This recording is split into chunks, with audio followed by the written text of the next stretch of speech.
आइए, हम लोगों ने पिछले वीडियो में रासायनिक संयोग के नियम स्टार्ट किए थे 11th के पहले चैप्टर में। पिछला वीडियो द्रव्यमान संरक्षण नियम को रिप्रेजेंट किया था। अगले वीडियो में जो हम लोग आज स्टार्ट कर रहे हैं स्थिर अनुपात का नियम, जिसे बोलते हैं हम लोग law of constant proportion. Law of constant proportion को रिप्रेजेंट करने वाले वैज्ञानिक हैं प्राउड। अंग्रेजी में तो इसको प्राउस्ट भी कह सकते हो, प्राउड ने इसे 1797 में रिप्रेजेंट किया। 1797 में इसे स्थिर अनुपात का नियम दिया। इन्होंने क्या कहा कि किसी भी यौगिक को किसी भी स्रोत या किसी भी विधि द्वारा प्राप्त किया जाए, उस यौगिक में उपस्थित तत्वों का भार अनुसार अनुपात सदैव निश्चित और स्थिर रहता है। जैसे एग्जाम्पल हम लोगों ने देख लिया यहाँ पर H2O। H2O को आप लोग क्या कर सकते हैं, नल से प्राप्त कर सकते हैं, या तो तालाब से, नदी, समुद्र, कहीं से भी प्राप्त कर सकते हैं जहां से जल प्राप्त करने की टेंडेंसी हुआ। या तो डिस्टिल वाटर जो पीते हो उसको ले लो, कोई फर्क नहीं पड़ता है, एक ही चीज है सब। अब हम लोग या तो क्या करेंगे, इसको H2 और O2 के संयोग से प्राप्त करेंगे, तो हम रिएक्ट करा देंगे यहाँ पर और बना लेंगे यहाँ पर H2O। तो इसमें यहाँ H2O में H और O का भार अनुसार अनुपात जो होगा वो कितना होगा, 2:16, यानी कि हम लोग कहेंगे 1:8। तो H और O का भार अनुसार अनुपात कितना हो गया, 1:8। वो चाहे आप किसी स्रोत से प्राप्त करें या किसी विधि द्वारा बनाएं। ठीक, एक एग्जाम्पल और देख लेते हैं। हमने कहा हमारे पास CO2 मिल गया है। CO2 को हम लोग किससे, एटमॉस्फेयर से ले सकते हैं, या तो हम लोग इसको कार्बन और ऑक्सीजन के संयोग से बना सकते हैं CO2, या कार्बन मोनोऑक्साइड और ऑक्सीजन के संयोग से बना सकते हैं। कार्बन ऑक्सीजन के संयोग से बनने वाला CO2, एटमॉस्फेयर से प्राप्त होने वाला CO2, या कार्बन मोनोऑक्साइड और ऑक्सीजन से प्राप्त होने वाले CO2 में कार्बन और ऑक्सीजन का भार अनुसार अनुपात 12:32, या हम कह सकते हैं 3:8 ही रहेगा। आप अनुपात तो फिक्स हो जाएगा इसका, स्रोत चाहे जो हो, चाहे जिस विधि द्वारा उसको हम लोग प्राप्त किए हों, भार अनुसार अनुपात हमेशा ये रहेगा। ये आपका स्थिर अनुपात का नियम है। इस पे न्यूमेरिकल हम लोग कभी चर्चा करेंगे तो और बताएंगे आपको। अगला तीसरा नंबर डालते हैं इसी नियम में, और नियम है आपका है गुणित अनुपात का नियम। गुणित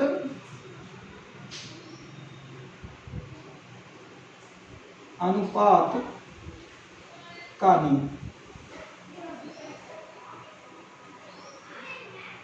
जिसका नाम है law of multiple proportion.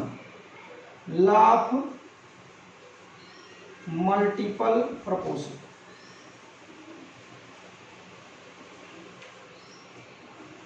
Law of multiple proportion को रिप्रेजेंट करने वाले साइंटिस्ट डाल्टन बहुत फेमस है।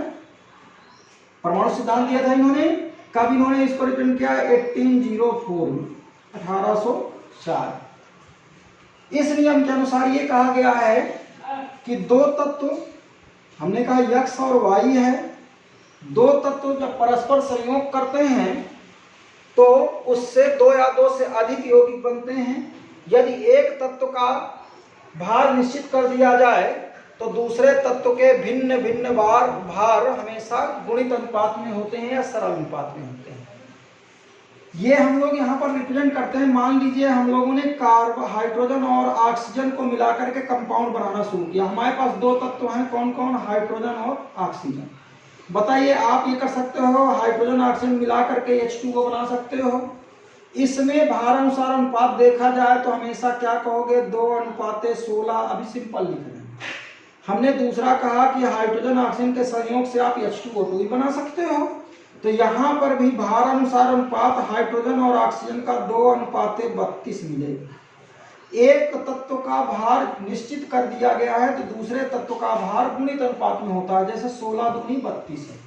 इसको और सरल करते तो 1:8 रहता, यहाँ पर ये हो जाता है 1:16। 8 दूनी 16 हुआ। तो ये गुणित अनुपात में है। इसी प्रकार से हमने कार्बन और ऑक्सीजन को मिला करके कंपाउंड बनाया। तो पहला कंपाउंड कार्बन मोनोऑक्साइड बना। भार अनुसार अनुपात ले आते हैं कार्बन और ऑक्सीजन का, तो यहाँ पर 12:16 हो जाएगा। लेकिन दूसरा हम लोग लिख रहे हैं कार्बन ऑक्सीजन के संयोग से क्या बन सकता है, CO2। तो भार अनुसार अनुपात 12:32 कर सकते हैं। एक का भार निश्चित कर दिया गया है, स्थिर कर दिया गया है, तो दूसरे का भार गुणित अनुपात में है। तो ये आप कहेंगे गुणित अनुपात का नियम है। एक आपके लिए और चीज दिखाते हैं, समझ लीजिए, देख लीजिए।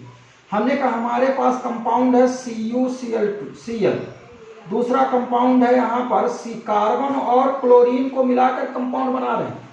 पहला है Cu, दूसरा CuCl, दूसरा बनेगा क्या, CuCl2। यदि हम लोग इसमें भार अनुसार अनुपात देखेंगे तो Cu का भार अनुसार अनुपात निश्चित हो गया। हमने कहा मान लो 63 है, 63.5 होता है। हमने क्लोरीन लिया कितना, 35.5। दूसरे वाले में आएंगे तो बताइए, इसका तो निश्चित हो गया, स्थिर हो गया अनुपात, लेकिन इसका कितना हो जाएगा, 71। अब इसका डबल कर रहे हैं, देखिए 35.5 का 2 गुना 71, यानी मल्टीपल प्रोपोर्शन में एक का स्थिर कर देने पर।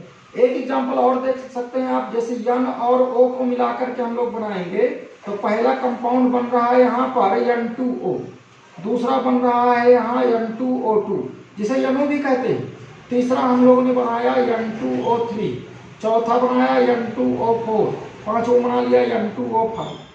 चलिए हम लोग यहाँ देख लेते हैं भार अनुसार अनुपात। नाइट्रोजन परमाणु भार कितना होता है, 14, 14 दूनी 28, और ऑक्सीजन कितना है, 16। यहाँ पर देखो इसका 28 है परमाणु भार, N2 का यहाँ पर हो जाएगा 32। यहाँ पर आते हैं, ये है 28 और यहाँ पर हो गया आपका 48। यहाँ पर आते हैं, ये देखिए 28 है और ये कितना हो जाएगा आपका 64, हाँ 64 लेगा। यहाँ पर भी 28 और ये हो गया आपका 80। हमने कहा एक तत्व का भार अनुसार अनुपात निश्चित कर दिया जाए तो दूसरे का अनुपात हमेशा क्या होगा, गुणित अनुपात। चलिए आते हैं, एक का स्थिर हो गया, दूसरे का 16 दूनी 32, 16 48, गुणित अनुपात में आ रहे हैं। कहने का मतलब ये है कि गुणित अनुपात को रिप्रेजेंट कर सकता है। ओके, अगले वीडियो में हम लोग फिर और इसके और 2 नियम ले आएंगे, खत्म करेंगे इसको। ओके।